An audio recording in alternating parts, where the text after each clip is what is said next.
Ngajar ngaji bisa jadi jalan pergi ke Mesir dan Saudi.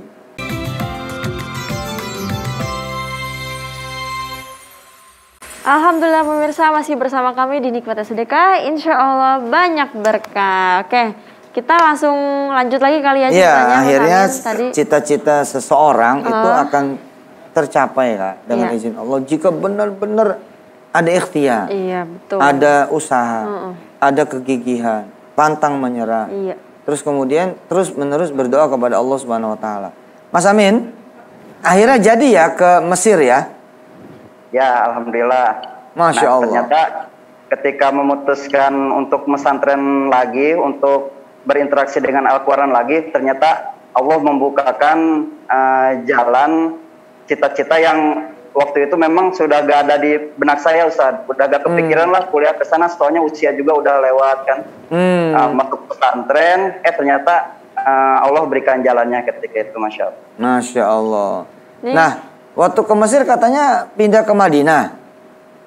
Ya, jadi kan kalau ke Madinah, sebetulnya daftarnya ke Madinah dulu tahun 2016. Cuman karena ke Madinah itu kan nunggunya 2 tahun, Ustaz.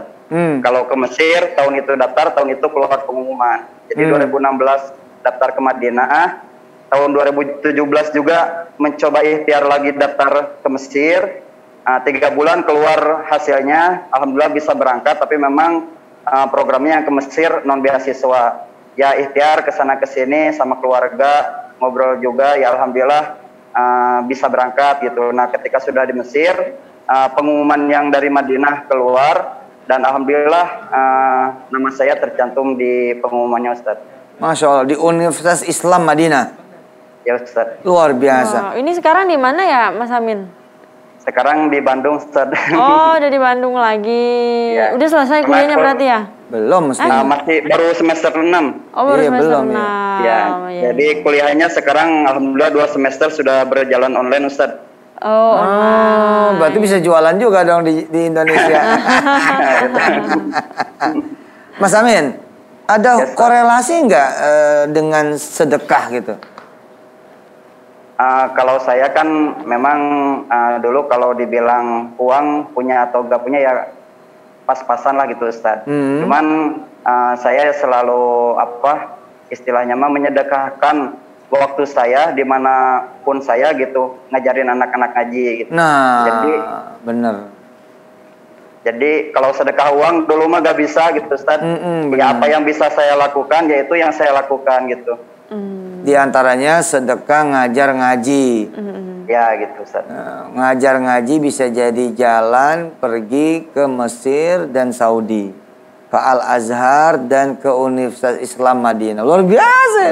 Keren. Luar biasa, bisa ditiru nih sama santri-santri. Makanya kan santri-santri kita di Darul Quran itu Papa challenge kan, pemirsa. Jadi kami men-challenge anak-anak santri yang udah keluar, kamu jangan kuliah dulu, tapi ngajar dulu.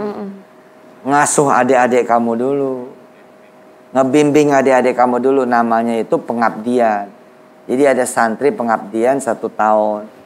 Nah itu Papa bilang sama mereka semua, kalau kalian anak-anak ayah mau mengabdi setahun, nanti Allah bayar 700 kali lipat. Berarti kamu akan mencapai pencapaian 700 tahun. 700 tahun. Sesungguhnya apa yang misalkan apa yang hari ini Papa dan kawan-kawan Darul Quran capai, ini pencapaian mungkin berabad-abad, karena bisa punya rumah tahfiz di ribuan tempat, bisa punya pesantren di puluhan tempat. Ini kan organisasi tertua di Indonesia aja 1 abad kan. Kita belum sampai 1 abad udah kayak begini dengan izin Allah. Nah Mas Amin tuh begitu juga nih. Nah Mas Amin apakah sekarang udah mulai terjun ke dakwah, Mas Amin? Terjun gimana, Ustaz? Apakah udah mulai terjun ke dunia dakwah gitu? Oh ya, Ustaz. Alhamdulillah sekarang karena kuliahnya online, jadi sebelum berangkat ke Madinah, saya buka program tahfiz di kampung halaman. Kebetulan walaupun rumah di Bandung, Bandungnya pelosok, Ustaz, bukan di kota. Jadi kampung lah, kampung banget daerahnya gitu. Nah di sini istilahnya anak-anak belum kenal sama yang namanya ngafalin Quran, itu belum ada lah gitu. Nah sebelum berangkat ke Madinah buka program, kita nerima 10 santri dari kampung sendiri Ustaz, enggak dari luar, jadi anak-anak yang di daerah gitu. Nah terus alhamdulillah ketika saya di Madinah programnya dipegang sama istri. Nah sekarang online, jadi bisa ngebarengin gitu, jadi bisa nerima setoran bareng gitu. Santrinya sekarang alhamdulillah 14. Kita juga di sini memang karena ekonomi masyarakat kalau dibilang mungkin menengah ke bawah Ustadz. Jadi anak-anak kalau udah SD, SMP, SMA ya kalau enggak kerja atau apa gitu pengangguran, yang kuliah itu masih jarang Ustadz, karena mungkin berbenturan dengan biaya gitu Ustaz. Nah, jadi saya pengen anak-anak di sini punya hafalan Al-Quran. Mudah-mudahan dengan modal hafalan Al-Quran mereka bisa menikmati pendidikan yang lebih baik Ustaz. Karena di luar sebetulnya banyak sekali sekolah-sekolah atau kampus-kampus yang memberikan beasiswa buat para penghafal Al-Quran. Iya betul. Ya, mungkin salah satu jalannya ini gitu yang bisa saya ikhtiarkan buat anak-anak bisa nanti kuliah ke depannya. Masya Allah, barokah Mas Amin. Nah, apa yang bisa kakak lihat dari perjalanan seorang anak kecil, masih SMP, pengen bener-bener punya cita-cita keluar dan bla bla bla apa ya? Ya intinya keyakinan kita akan mengantarkan kita pada tujuan apa yang kita impikan gitu. Jadi teman-teman nih yang di rumah pemirsa, barangkali yang saat ini udah punya kepengen, itu bagus banget gitu.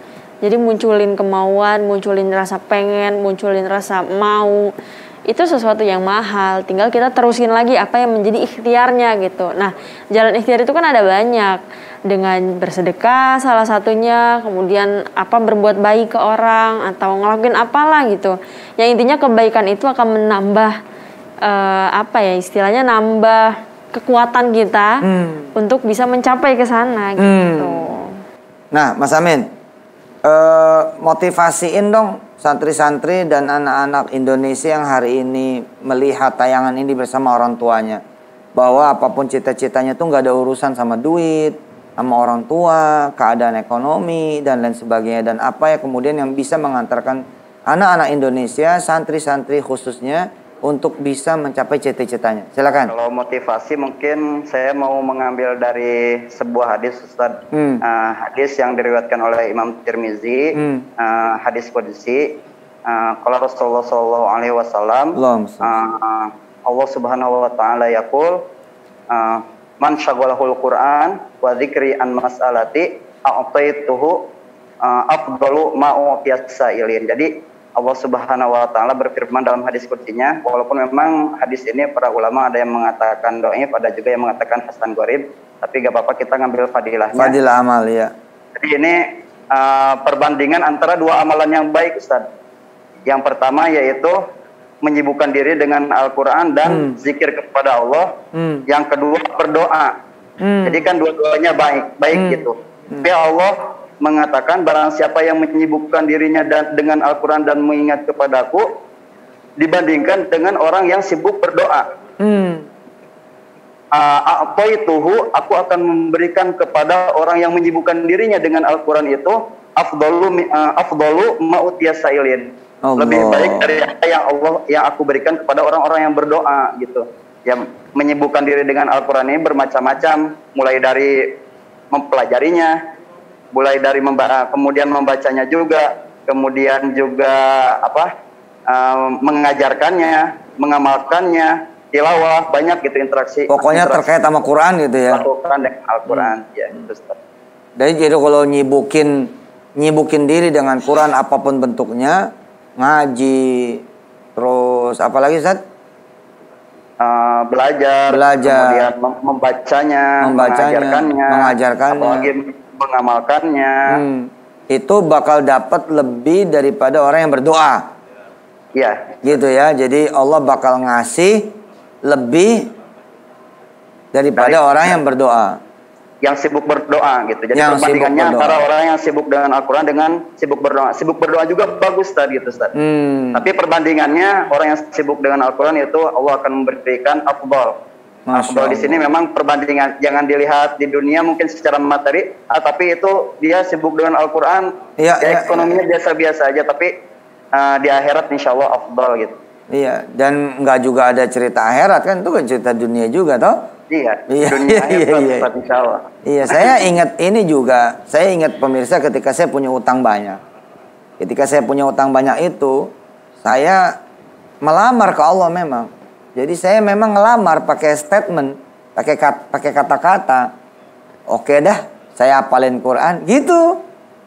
Tapi tolong bayarin utang saya ya, gitu. Bener-bener itu. Saya ya Allah, oke dah. Kalau emang takdir saya harus ngapal Quran, Bismillah nih, saya hafalin Quran. Tapi tolong bayarin utang saya. Dan sejak itu tahun 99 itu, yang saya lakukan cuma ngapal Quran aja. Ngaji, ngapal Quran, ngaji, ngapal Quran, ngaji, ngapal Quran. Terus kemudian mencari orang yang tidak bisa ngaji. Ya, waktu kakak masih kecil tuh 2001, kan kakak baru lahir 2001 tuh. Tuh 2001, 2002 tuh di tengah kesibukan papa dagang, ikut orang, ngajar. Tuh papa nyari orang-orang yang belum bisa ngaji. Papa ajarin ngaji. Papa kasih tahu A, B, C, dan D tentang Quran. Itu aja yang dilakukan. Nggak ada tuh cerita nyari duit tuh nggak ada pemirsa. Seingat saya tuh nggak ada. Bahwa saya dagang, saya kerja saat itu tujuannya supaya bisa sedekah. Jadi bukan tujuannya buat makan. Papa nyari duit supaya bisa sedekah. Sisanya Quran. Dan Masya Allah Ustadz Amin tuh benar. 2006 itu saya dapat duit 2 miliar pemirsa. Masya Allah. Iya 2006 tuh. Nggak mikirin pokoknya Quran aja tuh. Luar biasa.